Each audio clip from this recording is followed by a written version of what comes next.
Hello and welcome to Since Attlee Churchill, the podcast about British political history since the Second World War. I'm Lee Evans, a historian of the Conservative Party. And I'm Richard Johnson, a historian of the Labour Party, and Lee's husband. In each midweek episode, we will be marvelling at glorious pearls of contemporary British political interest. Well, let's get straight to it. Richard, why don't you kick us off with your matters of interest this week? Well, my matter of interest this week is an article by Tarunab Khaitan and Mike Winterwerp in Social Europe called Proportional Representation is Breaking Dutch Democracy. This is a bit of a deep dive into the problems that the Dutch proportional representation system has caused for the formation of Dutch government. I think it's a very interesting piece because the advocates for proportional representation in Britain at the moment, which includes prospective leadership candidates like Andy Burnham, often think of PR purely in terms of the selection of legislators. They think of it in terms of the simple translation of proportion of votes to proportion of seats. And then you don't need to really worry about what happens afterwards. If the process is good, then the outcome will be good. I think it's a classic example of what I might call the liberal process-based mindset of politics. Whereas I'm very much more interested in the outcomes of politics rather than the process. And I think that even if the process might be a little bit awkward at points, it may be that slightly more eccentric process can deliver more desirable outcomes, and ultimately politics is about the outcomes. So what do these authors identify as some of the key problems of proportional representation in the Dutch political system? Well, they single out three main issues. The first is that because it's basically impossible for any party to form a majority, every government is a coalition. But coalition formation in the Netherlands is often prolonged and opaque. The second is that the system creates governments that are difficult to sustain for any particularly long period of time. And the third is that it incentivizes party fragmentation. So let me just address those each briefly. So on the first one, the formation of governments, the authors point out that it takes months after a general election in the Netherlands for a new government to form. In 2022, it took 299 days for the Rutte cabinet to be assembled. In 2023, it took another 223 days for the Schoof cabinet to be formed.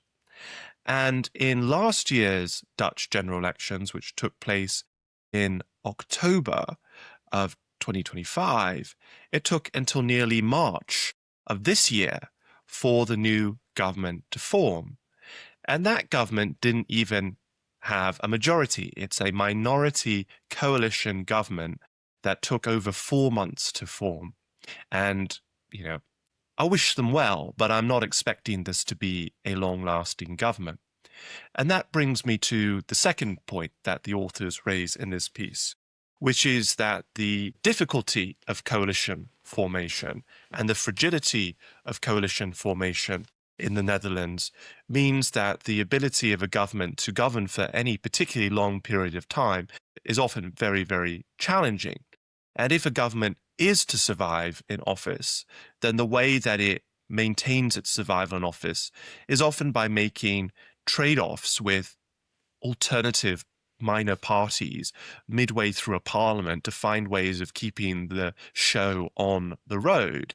And one of the big problems that I have with proportional representation systems is that PR, in my view, is less democratic than first past the post because it detaches voters away from the governing program. And what I mean by that is that under first past the post, where majority government is the norm, not the exception, the main parties of government are expected to put forward a manifesto, which is a set of governing priorities. It's the program of the government. Voters see that manifesto before an election. I completely reject this idea when people dismiss and say, oh, well, no one sits down and reads a manifesto. Well, journalists do. And if there are odd things in a manifesto, or good things in a manifesto, journalists will make an issue of it, and they become major points of discussion in an election debate. The manifestos are not irrelevant to our general elections. They're actually quite central to the discussion in a general election. In a system like the Netherlands, the manifestos, such as they are just bargaining chips for post-election government formation. So the program of the government that eventually is formed was never put to the electors before the election. There's no way in the proportional system like the Netherlands where voters have a clear sense of what the policy program of the government is going to be. And so there's this huge difference between, say, the British and the Dutch system, where in the British system, a government is elected on the basis of a manifesto. That government is given a mandate with its majority, and that mandate means that the government is expected to deliver on those manifesto priorities, and government formation happens very quickly. And so there's a sort of energy to government. Now, sometimes governments don't follow their manifesto promises. Sometimes governments don't show energy behind them. But under first past the post, the political costs for deviating from your manifesto, from not putting into effect the program that you told the voters you would put into effect before the election, are much higher than under a PR system, where it is the norm that the parties of government will break the promises that they put into their manifesto, at least to a certain degree. You have to, otherwise you can't form your coalition, because you've got to go into government with your political adversaries, and they're not going to allow you to put into effect all of your policy priorities. This, I think, is very bad for democracy, because I think it detaches people from a sense that their vote actually delivers on a set of policy outcomes. And then the final thing that these authors identify in this piece, which I think is very interesting, is the incentives under PR for parties to fragment. So they write that under PR, the most effective way for a political entrepreneur to stand out in a crowded field is often to adopt sharper, more polarizing positions than all existing parties. A vote share of 10 or 20% can, in a fragmented parliament, be sufficient to make such a part pivotal in coalition formation. Polarizing parties tend to be both loved intensely by some voters and hated intensely by others. They go on to talk about how in many European parliaments, extremist parties often become pivotal in coalition formation. They become the kingmakers in governments such as in Italy, Israel, Austria, Denmark, Norway, Finland, Sweden, and the Netherlands itself. Now, again, I'm not saying that first past the post completely shuts out extremist parties, but I think the difference under first past the post is that the threshold for getting into parliament and the threshold for getting into government is so much higher for a party on the extremes than under PR, where actually PR locks in extremist parties and gives them disproportionate weight in government formation. I sometimes think that we shouldn't call it proportional representation. We should call it disproportional representation, because when you have coalition governments and parties are desperate to make up the numbers to find that elusive majority, then they will go to these extremes. And if you're a political entrepreneur, and if you're basically a politician that wants to exercise influence, then the way that you can stand out in a system where, like in the Dutch parliament, you've got 17 parties represented, is to make yourself the loudest, the most single issue focused candidate for a particular cause, so that you become focused on, I'm the party that represents the pensioners. I'm the party that represents the farmers. I'm the party that represents the dog lovers. And if there's a 5-10% of the population that really love dogs, that are farmers, that are passionate about maintaining their pension benefits, they'll vote for you. Okay, they're represented by you in Parliament. But guess what? That means that that party isn't actually thinking in a broader sense about what's in the national interests, in the wider interests, in the way that first past the post requires parties that seek government to be broader church parties. And ultimately, I think it leads to the overrepresentation of certain narrow interests in politics rather than a broader representation. So I thought this was a great piece because it took a real world example of PR. The Netherlands has a particularly pure form of PR. Some defenders of PR, I'm sure, will write in and say, well, you can raise the thresholds to eliminate some of these problems. Sure, I understand that. But here's an example of, if you were the dog that caught the car and you got everything you wanted, this is what you would find on the other side of the door. I think this is a good time to be talking about PR because I think there is a sense among its advocates that, well, what's that Victor Hugo line? That there's nothing so powerful as an idea whose time has come. I think there's a sense among some advocates of PR that the time for it has come and that idea is going to win widespread acceptance because of the new multi-party nature of British politics. Certainly, I was having a discussion with somebody quite recently who, although they're on the left, and this isn't Richard actually, although he sounds a bit like him, although they're on the left as a constitutional conservative in a great many respects, is the sort of person who will notice if one of the royals is wearing their sash the wrong way round at a birthday parade. And they told me that they had recently been converted to the cause of PR because they didn't think that British politics, as it now is, fragmented into 5 parties in England, 7 parties in Great Britain, more than a dozen parties in the entire United Kingdom, can be reconciled with a system that is fundamentally majoritarian in terms of the outcomes that it's intended to deliver in Parliament. I have several issues with that. One of them is that I think we should probably say that the extent to which Britain has become multi-party is unprecedented. But the fact of the 2 major parties not dominating politics anymore is not necessarily unprecedented. British politics has been through these moments when third parties have risen up and for a moment captured quite large shares of popularity and quite large shares of support. If we think about the early 1980s and the SDP, if we think about 2010 to 15 in UKIP, which was less profound, but really, if you look at a lot of the polling that UKIP, they were polling as a really serious threat in the 2010s. And usually what tends to happen there is that they benefit more from taking votes from one party than another, and therefore they end up having a slightly distorting effect in British politics, which means that, say, if the SDP cannibalised more of the Labour vote in the 80s, it benefits the Conservatives. If UKIP were to cannibalise more of the Tory vote in the 2010s, it would benefit Labour. And generally speaking, what has tended to happen in the past is that the emergence of a third party has benefited one of the 2 major parties. And what makes this period novel from those is that both of the 2 major parties are really in a poor condition. So I do accept there's something rather unprecedented about our current moment, but not that the general phenomenon of 2-party politics being in decline is necessarily new. So whilst we look at this very fragmented polity at the moment, I think once we go through multiple election cycles and multiple iterations of parties trying to appeal to certain voters and criticise other voter coalitions and political parties, then what we'll broadly see is 2 or so bigger blocks emerge to try and fight elections. And the extrapolated effect of that all over the country will be to produce a system whereby first past the post in most places actually does remain credible. I think that article that you shared presents a great many warnings about how PR systems in practice might work.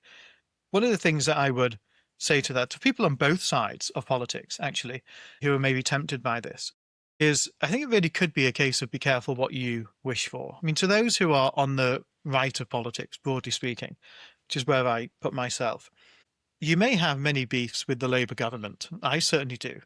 But what I'm pretty sure would be worse than this Labour government is if we had a Lib-Lab Green coalition government. I mean, I can't think of a person in the Labour government that fills me with more dread than the thought that Zach Polanski, who would be guaranteed a constituency in almost any PR system that we can imagine, and if he's a party leader going into a negotiation, would be guaranteed in most PR systems a place in the cabinet if that was a coalition that came about. There's no member of this Labour government that I think is worse to have around than Zach Polanski in the government. I'd much rather a majority Labour Party than Labour having to join together with other parties who see themselves as being broadly on the left or broadly progressive. And similarly, to those people who are on the left, I think there's a sense of be careful what you wish for. Because in this present moment, it is possible to look at the polling and say, well, actually, this is about trying to prevent a majority reform government. But that is potentially quite a brief period of time when we look back on politics overall. And in fact, if you look at an example that we know from an election that's happened in the not too distant past of, say, 2015, in 2015, the Conservatives won a majority on 37% of the vote, the sort of outcome that advocates for PR get very agitated about. But what would the alternative government have been in the 2015 election? There would have been a Conservative and UKIP coalition. So you may have your beefs with the Conservatives coming out on top in that election. But I actually think if you're on the left, then certainly the outcome that First Past the Post provided is almost certainly a better one than a version of PR would have provided. But to provide some challenge, Richard, to the arguments that you've made there, I suppose my questions would be this.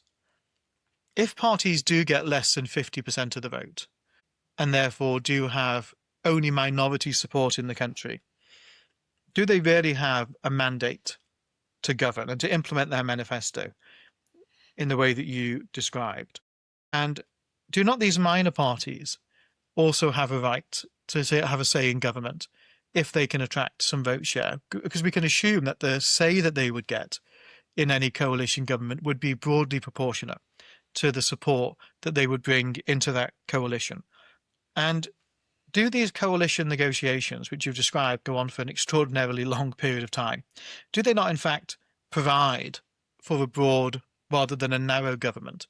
Because rather than, say, just enabling whoever becomes the dominant force within a major party at the time, let's make this about British politics, rather than say that the Labour Party going into the 2024 election just becomes a Starmerite party, very narrow, fixedly representing only one tradition within the party. Do not these coalition negotiations actually, in which if we were a PR nation going into 2024, you can assume that Corbynistas and others would have got representation and may be able to go into those negotiations.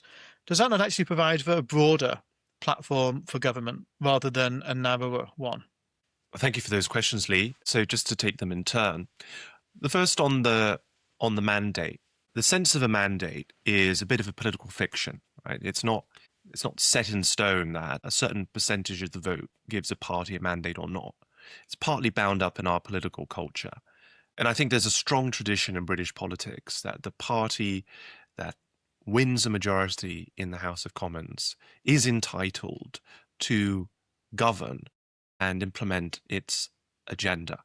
And we have never been particularly preoccupied on the question of the share of the national popular vote. And part of that is because under the first past the post electoral system, parties can actually work with minor parties to depress their share of the national vote to strengthen the mandate of the party.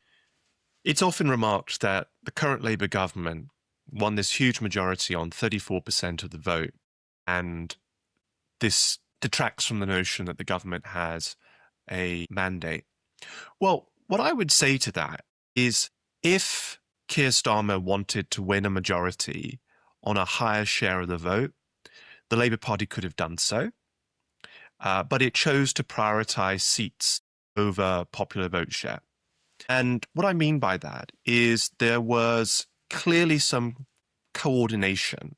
I don't know the extent of how official, formal, or even kind of interpersonal the coordination was, but there was clearly some coordination between Labour and other anti-conservative parties at the general election. You take the constituency that you and I live in, Lee, Whitney.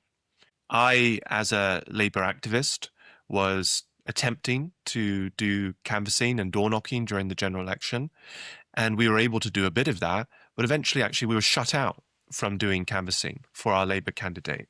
The party basically effectively prohibited us from campaigning for our local candidate. In fact, our local candidate was not local, and he was totally blocked, I think, from doing any canvassing in the constituency. So the parliamentary candidate, I think, knocked on 0 doors in the constituency in the whole election. And that wasn't because he was lazy or ineffective. He seemed, when he came up to meet with members, he seemed a very smart and capable individual. But he was basically, I think, and this is my speculation, was basically told by the Central Party, you are not allowed to knock on doors in the constituency in which you've been selected. An astonishing thing to be said. But the reason for that is that the party didn't want to waste resources in seats that it thought the Liberal Democrats might gain from the Conservatives and wanted to prioritise trying to win marginal constituencies. The overall effect of this was that Labour was very efficient in its translation of vote share to seats. There could have been an alternative view, which is, all right, maybe we don't need as big a majority as the one Keir Starmer won, and we want to actually win a higher vote share. So perhaps in Witney, rather than get 9% of the vote, Labour maybe could have won 18% of the vote, but the Conservatives may have then held on to the seat. Now, I think skeptics of first past the post would listen to all of this and think this is terrible. But actually, this brings me on to another point you made about the influence of smaller parties under first past the post. Because I don't accept the view that the only system that gives influence for smaller parties is proportional representation. Smaller parties under first past the post can influence politics, often in quite profound ways, but they do so before an election. They do so in that understanding that if a smaller party is bringing important issues to bear, that the major or dominant parties have to consider whether they adopt some of those issues that the smaller parties are bringing to bear or risk splitting the vote with those smaller parties.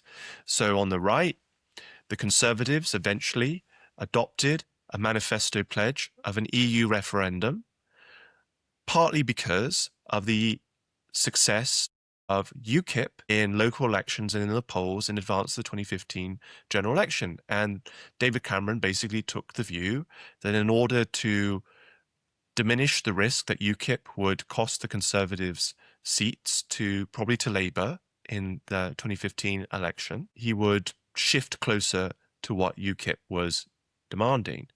You might say that if this current Labour government had some degree of political nous, it might look at the success of, say, the Greens at the moment and say, well, actually, there may be elements of the issues that the Greens are bringing to bear at the moment that are of importance to the voters.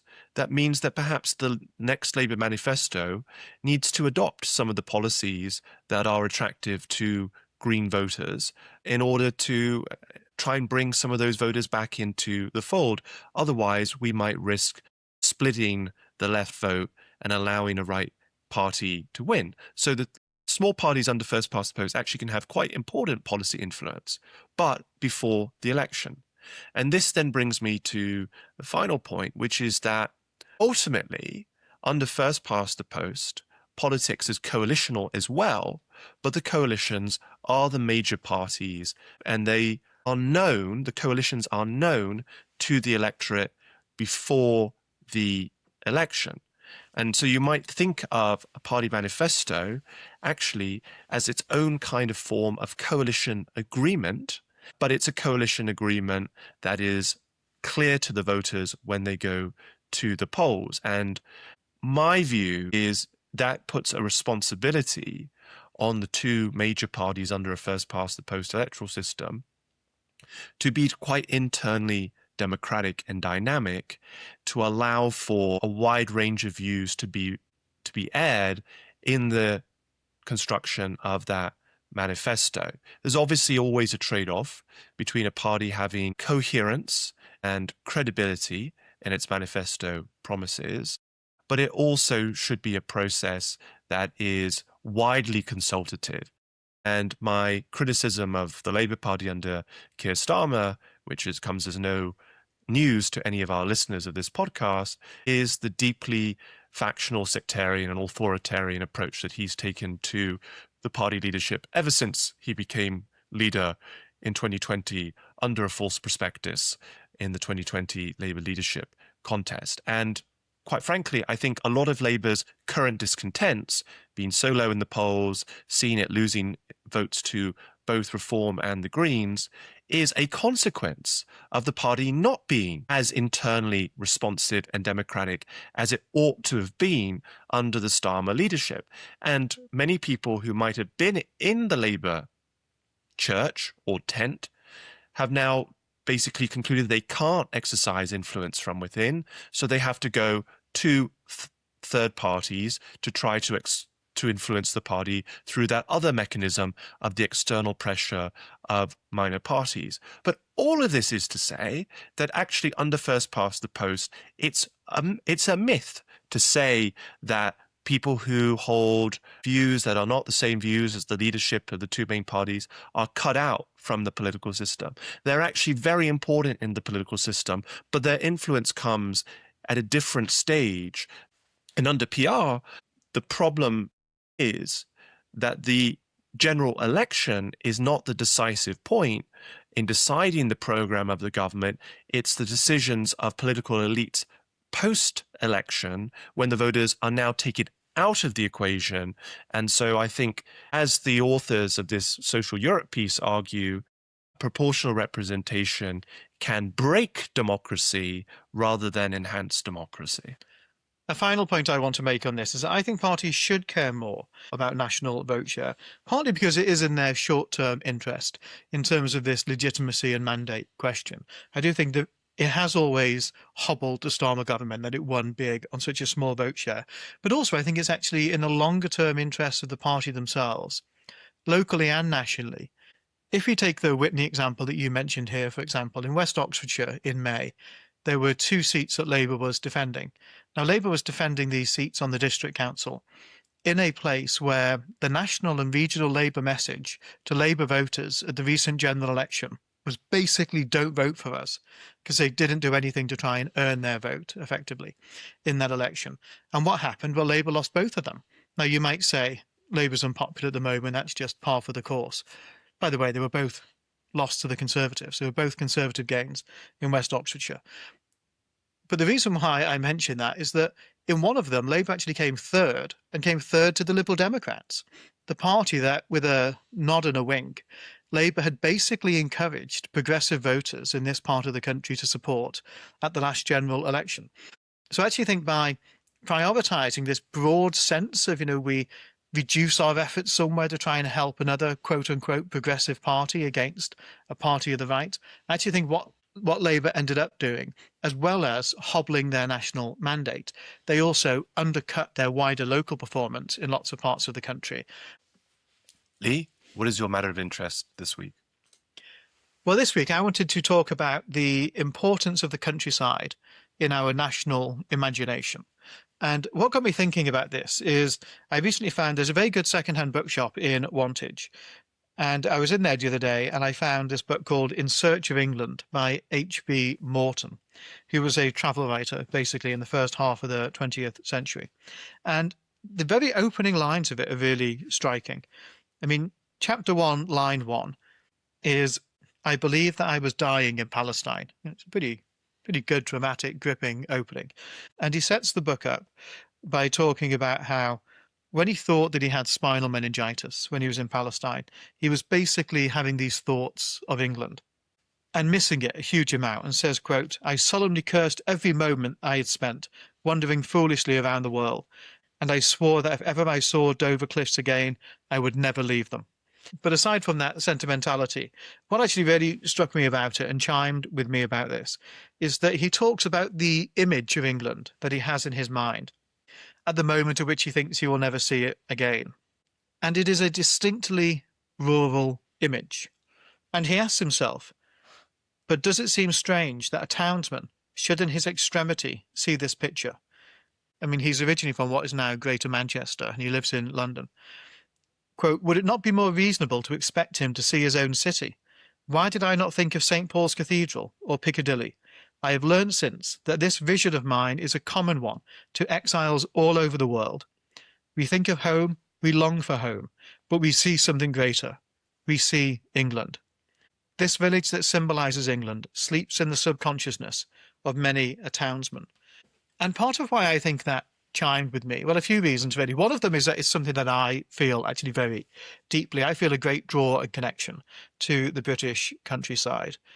Even as somebody who grew up near Liverpool, I grew up in a post-industrial town in the northwest, and still, if I close my eyes and try and think of England, what I think of is something much closer to where we now live, in the Vale of White Horse, a pretty rural part of old Berkshire, what is now southern Oxfordshire.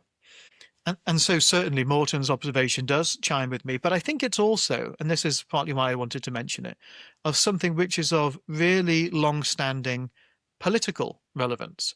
Because one of the people I've been reading about a lot recently is Stanley Baldwin, who was Prime Minister a century ago. And when you read about Stanley Baldwin, and particularly from people who were there at the time or the accounts of people who observed him, they will talk about him having this uncanny resonance with the English people in particular. And this sense that he was in tune with them and they felt that they understood him as well. And I think part of that is connected to this slightly country squire air of Baldwin, which wasn't always necessarily true. His father owned a great ironworks in Worcestershire. But there was definitely this sense, I think, of a rural nature to him, which I think people often found quite charming, quite reassuring, and deeply, deeply English. I mean, an example of this is at the meeting where he became Conservative leader in 1923. Lord Curzon, who Baldwin had usurped to the job, said of Baldwin, quote, "He wanted to go to the country, read the books which he desired to read. He wanted to live a decent life, and he wanted to keep his pigs." And I wanted to really just share this sense of how the countryside and the rural parts of our country really loom large in our sense of what it means to be English or British, about how they have a sense of, I think, continuity about them, about the idea that communities, even though in rural areas they go through huge amounts of change, have a certain constancy to them that urban life or suburban life doesn't necessarily capture. And that fundamentally this sense of the countryside and our national imagination is a really good and important thing. And I only hope, actually, that the importance of preserving, protecting, enhancing, and actually all of us benefiting from and enjoying the countryside can have a slightly larger role, not just in the imagination of our country as it was in the past or as it is today, but as it will be in the future as well. It's very interesting how, for you and for the author of this book, the countryside is your go-to image of England. I have to say that for me, although obviously images of the countryside I do associate with England, that hasn't been my dominant idea of what England is. It's much more prosaic even than that. I see England in terms of its people, of certain habits, of certain eccentricities. I love the way that George Orwell describes Englishness in his 1940 essay, The Lion and the Unicorn, Socialism and the English Genius. I'll just read an excerpt from it because I think it's very good. "But talk to foreigners, read foreign books or newspapers, and you are brought back to the same thought. Yes, there is something distinctive and recognizable in English civilization. It is a culture as individual as that of Spain. It is somehow bound up with solid breakfasts and gloomy Sundays, smoky towns and winding roads, green fields and red pillar boxes. It has a flavour of its own. Moreover, it is continuous. It stretches into the future and the past. There is something in it that persists, as in a living creature. What can the England of 1940 have in common with the England of 1840? But then, what have you in common with the child of 5 whose photograph your mother keeps on the mantelpiece? Nothing, except that you happen to be the same person." And it's that sense of continuity over history that for me is what is so powerful about Englishness, this sense of a history of a people, of a nation that those of us who are English feel we can trace back into time immemorial, until it gets too murky in the records to ever really know when it all began.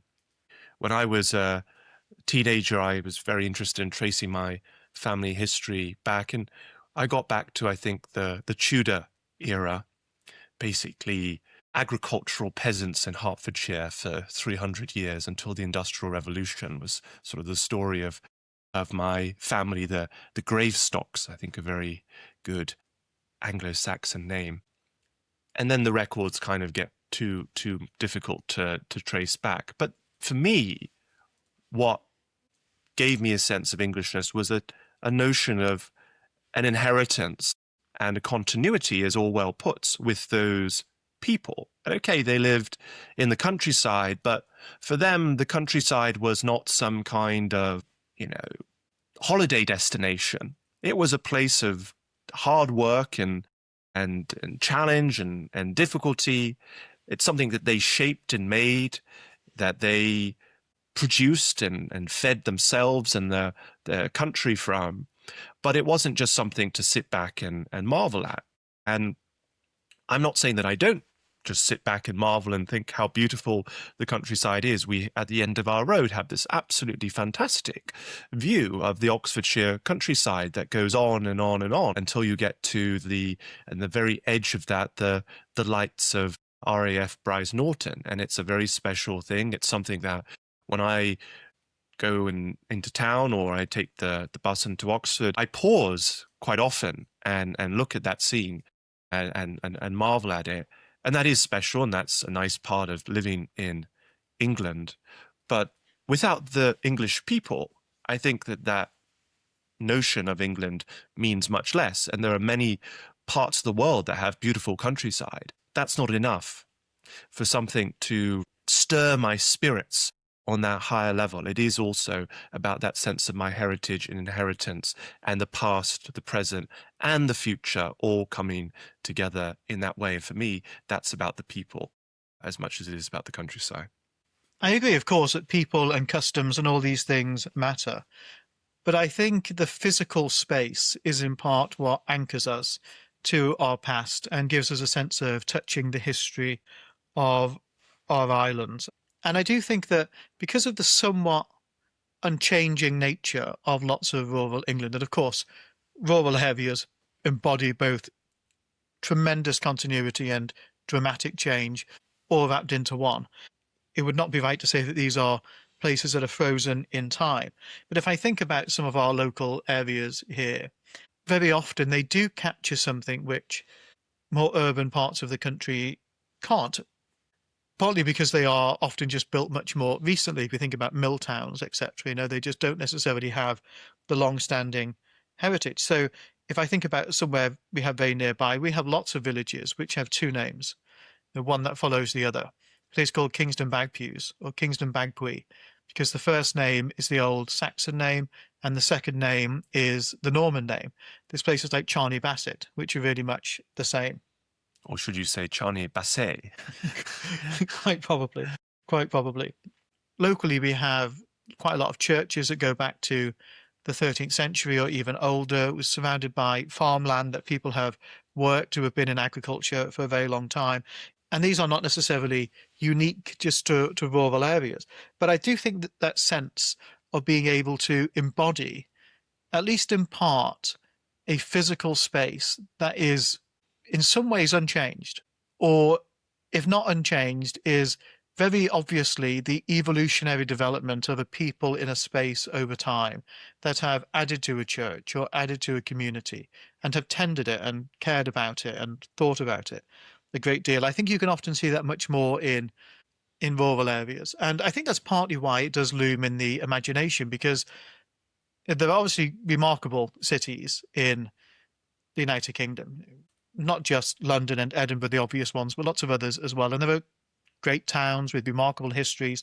And this is not to detract from any of those, but I think with some exceptions, the recency of a lot of more built up Britain means that you don't necessarily get the vast swathe of history so evidently captured in that place.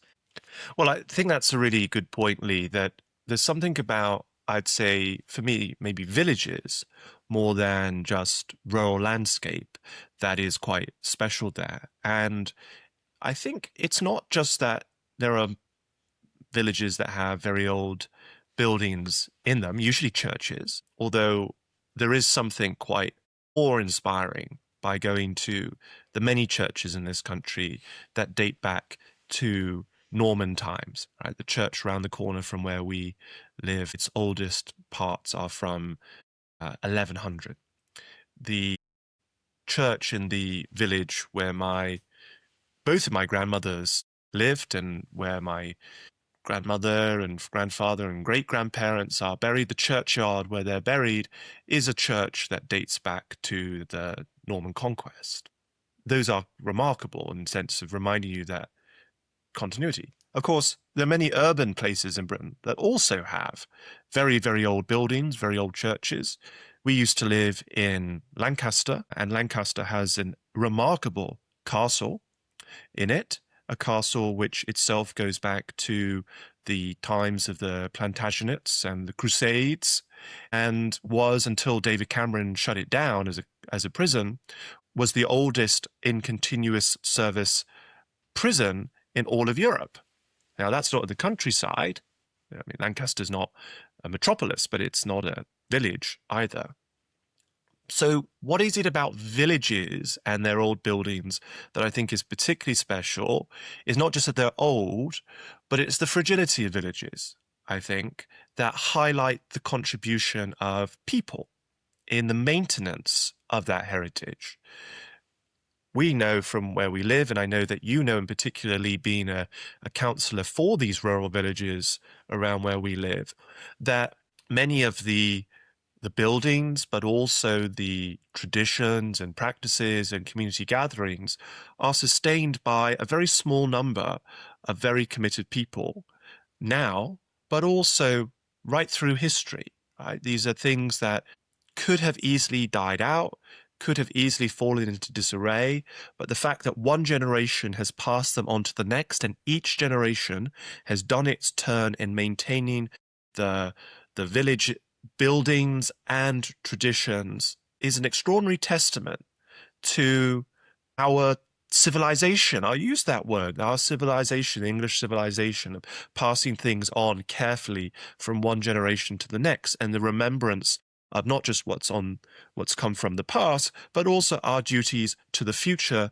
to maintain that past. And it's not guaranteed. I read the other year a really interesting book by Peter Laslett, a historian in the mid to late 20th century. The book was called The World We Have Lost, and it was about the transition of England to early modernity, the sort of 16th, 17th century.